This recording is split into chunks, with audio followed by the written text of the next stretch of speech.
اعوذ باللہ من الشیطان الرجیم بسم اللہ الرحمن الرحیم وَإِذْ قَالَ رَبُّكَ لِلْمَلَائِكَةِ إِنِّي جَاعِلٌ فِي الْأَرْضِ خَلِيفَةً قَالُوا أَتَجْعَلُ فِيهَا مَن يُفْسِدُ فِيهَا وَيَسْفِكُ الدِّمَاءَ وَنَحْنُ نُسَبِّحُ بِحَمْدِكَ وَنُقَدِّسُ لَكَ قَالَ إِنِّي مَا لَا تَعْلَمُونَ صدق اللہ العظیم۔ سامعین محترم، میں نے آپ کے سامنے سورہ بقرہ کی آیت نمبر 30 تلاوت کی ہے۔ ترجمہ اس کا سن لیجئے۔ جب تیرے رب نے فرشتوں سے کہا کہ میں زمین میں ایک خلیفہ بنانے لگا ہوں، تو انہوں نے عرض کیا، کیا آپ زمین میں کسی ایسے کو مقرر کرنے والے ہیں جو اس کے انتظام کو بگاڑ دے گا اور خون ریزیاں کرے گا؟ آپ کے لیے تسبیح اور تقدیس تو ہم کر ہی رہے ہیں۔ اللہ نے فرمایا، میں جانتا ہوں جو کچھ تم نہیں جانتے۔ سامعین محترم، اس آیت کی روشنی کے اندر ہم یہ جاننے کی کوشش کریں گے کہ آیا ہم نے اپنے سینٹ کے الیکشن کے اندر جو ہڑبونگ دیکھی، اقتدار کی ہوس لوگوں کے چہروں کے اوپر عیاں دیکھی، مرے مٹے جا رہے تھے اس کوشش کے اندر کہ اقتدار کی کرسی کون چھینتا ہے، تو کیا یہ صرف ان لوگوں کا فعل ہے؟ کیا اس کے اندر ہم لوگ بھی کچھ ذمہ دار ہیں یا نہیں؟ ہمارے نامہ اعمال کے اندر اس کا کچھ اثر پڑے گا یا نہیں؟ اس گناہ کے اندر ہم بھی شامل ہیں یا نہیں؟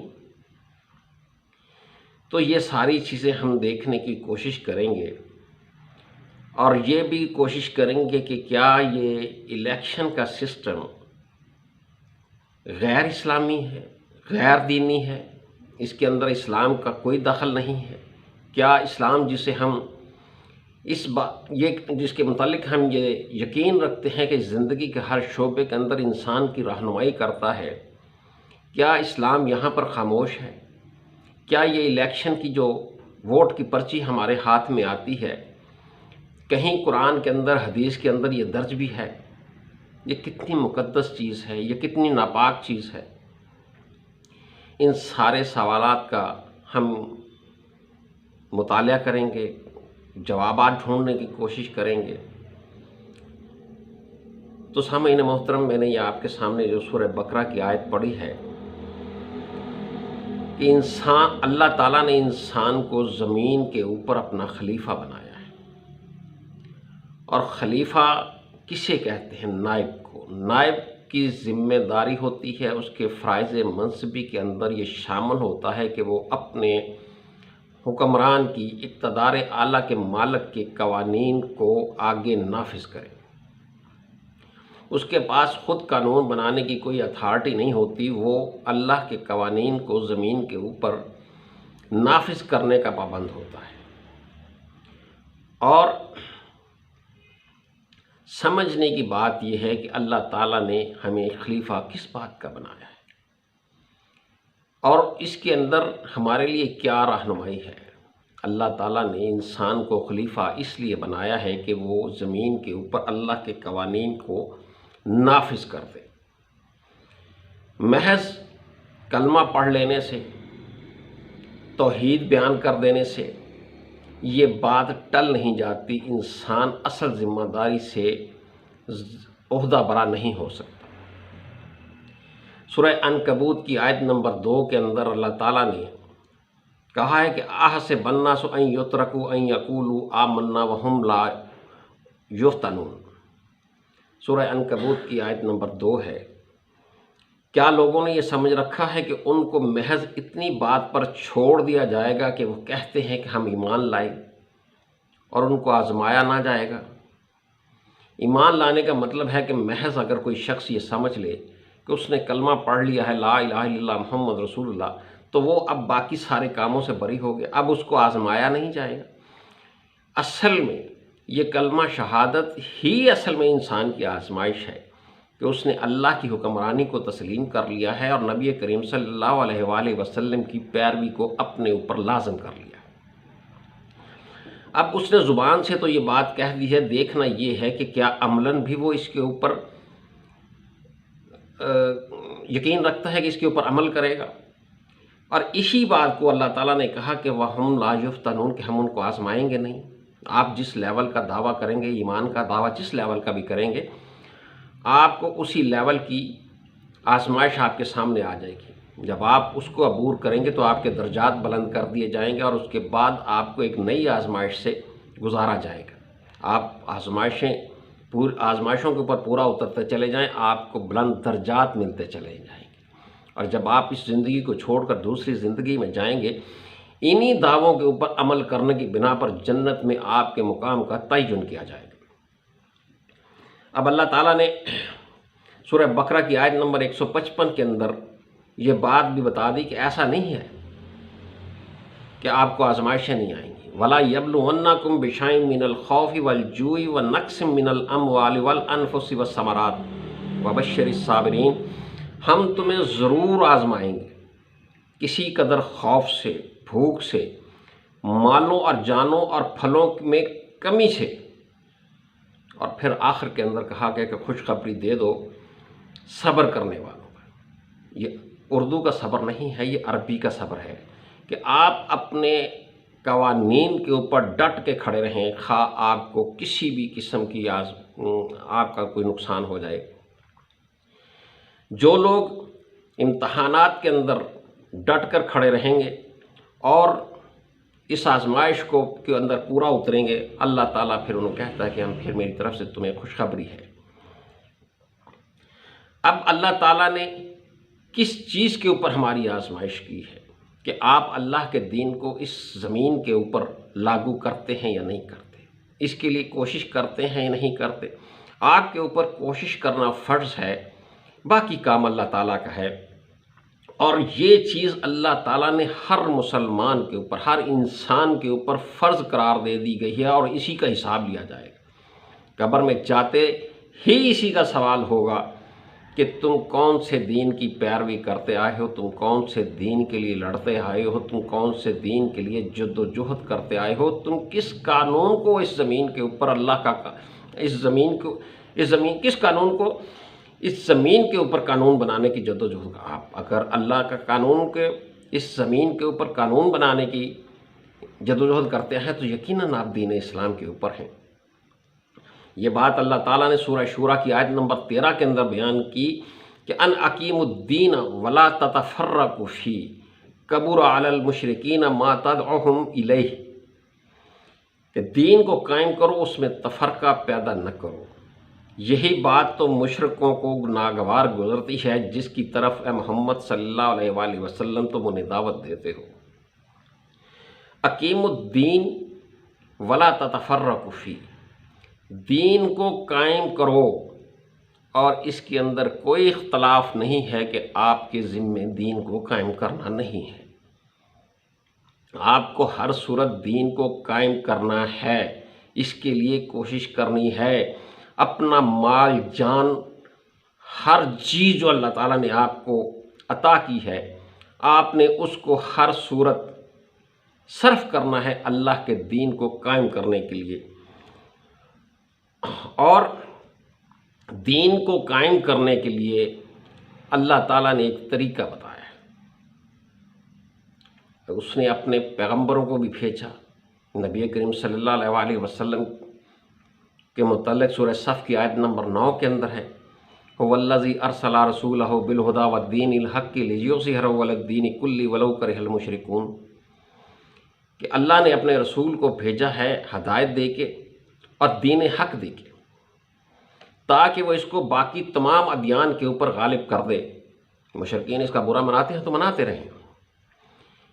جو پیغمبر کے بھیجنے کا مقصد اللہ تعالیٰ نے بیان کیا ہے، یہ کیسے ممکن ہے کہ ہم اس کے امتی ہونے کا دعویٰ کریں اور وہ فرض ہم پہ لاگو نہ ہو؟ ہم کلمہ تو پڑھیں، اشہد اللہ الہ الا اللہ واشہد ان محمد عبدہ ورسولہ، ہم محمد صلی اللہ علیہ وآلہ وسلم کو اللہ کا رسول بھی مانیں، آخری پیغمبر بھی مانیں، لیکن ان کے ذمے جو اللہ تعالیٰ نے فرض لگایا گیا جس کو وہ پورا کر کے گئے اس کو ہم اپنے ذمے نہ لیں۔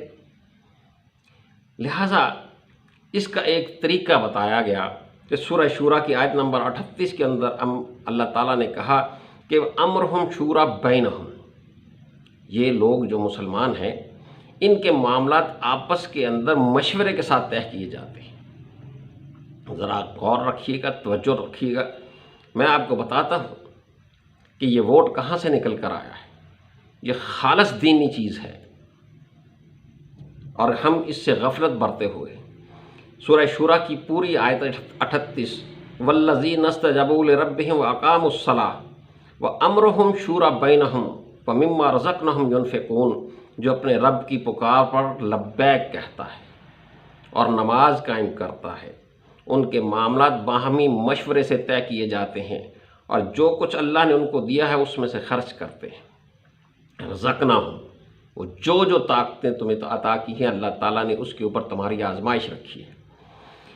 لہٰذا مسلمانوں سے مشورہ کیا جاتا ہے کہ اس اسلامی مملکت کو، جسے مملکت پاکستان کہتے ہیں، اس کو چلانے کے لیے ہمیں آپ اپنے نمائندے دے دیں، کیونکہ ہر شخص کو حکومت کے اندر دخل اندازی کا اجازت دے دی جائے تو یہاں تو ہڑبونگ مچ جائے گا، جیسا کہ سینٹ کے الیکشن کے اندر ہوا ہے۔ تو لہٰذا ہر بندے سے یہ کہا جاتا ہے کہ آپ اپنے نمائندے ہمیں دے دیں۔ اسی طرح یہی بات اللہ تعالیٰ نے آل عمران 159 159 نمبر آیت کے اندر کہا گیا کہ وَشَاوِرْهُمْ فِي الْأَمْرِ، ان سے حکومتی معاملات کے اندر مشورہ کریں۔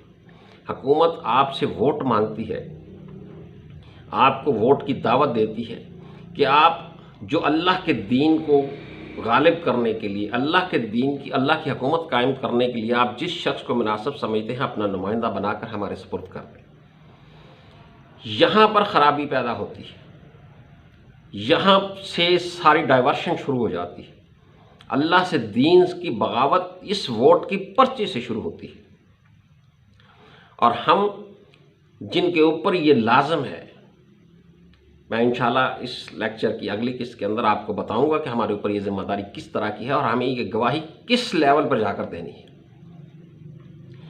یہاں سے خرابی شروع ہوتی ہے کہ ہم حکومت جو ہم سے اسلامی حکومت قائم کرنے کے لیے، قوانین کی ترتیب کے لیے، قوانین بنانے کے لیے جو نمائندے ہم سے مانگتے ہیں، جو ہمارے ایمان کی گواہی لے کر آگے جاتے ہیں، وہ ہم ایسے لوگوں کو آگے اپنا نمائندہ بنا کر بھیج دیتے ہیں جنہیں نہ دین کا پتہ ہے، نہ دنیا کا، ہوس پرست، شخصیت پرستی ان کے نس نس کے اندر ہے۔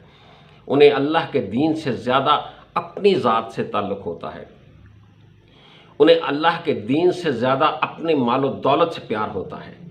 ہم ایسے شخص کو حکومت کے سپرد بطور اپنے نمائندے کر دیتے ہیں۔ یہ بتائیے کہ یہ سارے ملک کے اندر جو غیر دینی پھیل گئی ہے، دین کے خلاف بغاوت ہو رہی ہے، اس کا ذمہ دار میں نہیں ہوں، آپ نہیں ہیں، تو پھر کون ہے؟ جب اللہ تعالیٰ ہم سے پوچھ رہا ہے کہ اس اسلامی حکومت کو چلانے کے لیے آپ نمائندے دے دیں، اور ہم اپنے نمائندے ان غیر صالح چور ڈاکوؤں کو بنا کر پیش کریں گے، تو وہ چور ڈاکو تو جا کے ہماری نمائندگی کر رہے ہیں۔ ایک طرف ہم نمازیں پڑھتے جا رہے ہیں، روزے رکھتے ہیں، حج کرتے ہیں، زکوٰۃ دیتے ہیں، دوسری طرف ہم اللہ کو للکار دیتے ہیں کہ تو نے ہمیں طاقت دی، تو نے ہمیں خلیفہ بنایا اس دھرتی کے اوپر، تو نے ہمیں طاقت اس لیے دی کہ ہم تیرے قانون کو اس کے اوپر لاگو کریں، تو پھر ہم یہ لاگو نہیں ہونے دیتے۔ ہم اپنا نمائندہ ایسے شخص کو بنا رہے ہیں جو اللہ کے دین کے خلاف قوانین بنائے گا، اللہ کے دین کے خلاف لڑے گا۔ نہ ان کے آئین کے اندر یہ چیز موجود ہے، نہ ان کی پارٹیوں کے منشور کے اندر کوئی اسلامی شک ہے۔ اس لیے یہ ساری ہڑبونگ جو ہم نے دیکھی ہے یہ ہماری ہے، اس کی ذمہ دار ہم لوگ ہیں، اور اس کا حساب ہمیں دینا پڑے گا۔ اگر اللہ کا دین پاکستان کے اندر نافذ نہ ہوا تو پھر آپ 100 قرآن پڑھ پڑھ کے اصالہ ثواب کرتے رہیے گا، آپ مسجدیں بنواتے رہیے گا۔ جب آپ نے اللہ کو للکار دیا، اللہ کے دین کو اس کے آگے رکاوٹ بن کر کھڑے ہو گئے، تو پھر قبر کے اندر جو سوال ہوگا کہ ماں دینوں کا، تیرا دین کون سا تھا، تو دین تو آپ کا کوئی اور تھا، جسے آپ نے اس زمین کا قانون بنانے کی کوشش کی، جسے آپ نے ان ڈاکوں، چوروں اور لٹیروں کے ذریعے سے اسمبلی کے اندر قانون سازی کے لیے لوگ بھیج دیے۔ آپ کیسے کہہ سکتے ہیں؟ ہم کیسے جا کے دعویٰ کریں گے کہ ہمارا دین اسلام تھا؟ ہمارے منہ سے تو نکلے گا نہیں، کیونکہ جواب تو ہمارے جسم کے روئیں روئیں نے دینا ہے، اور روئیں روئیں نے دینا یہ ہے کہ ہمارا دین وہ تھا جو ہم اپنے ملک کے اندر نافذ کرنا چاہتے تھے۔ اللہ کا دین تو ہمیں پتہ ہی نہیں، ہم تو قرآن کے اوپر ایمان رکھتے ہیں، بس قرآن ہے، ہم نے کبھی قرآن پڑھا ہی نہیں، ہم نے کبھی اس سے ہدایت لینے کی کوشش ہی نہیں کی۔ اس لیے میرے بھائی، ہم سب کو اللہ تعالیٰ سے توبہ کرنی چاہیے اور باز آ جانا چاہیے اللہ تعالیٰ کو للکارنے سے، یا نمازیں پڑھنے سے ایک طرف، اور روزے رکھنے سے، اور داڑھیاں بڑی بڑی رکھ کر اللہ کے دین کو للکاریں۔ ہمیں اس سے باز آ جانا چاہیے، اس سے پہلے کہ اللہ تعالیٰ ہمارے اوپر اپنا غصہ نکالے۔ وما علینا الا البلاغ۔ انشاءاللہ اگلی قسط کے اندر میں آپ کو مزید ووٹ کے متعلق بتاؤں گا۔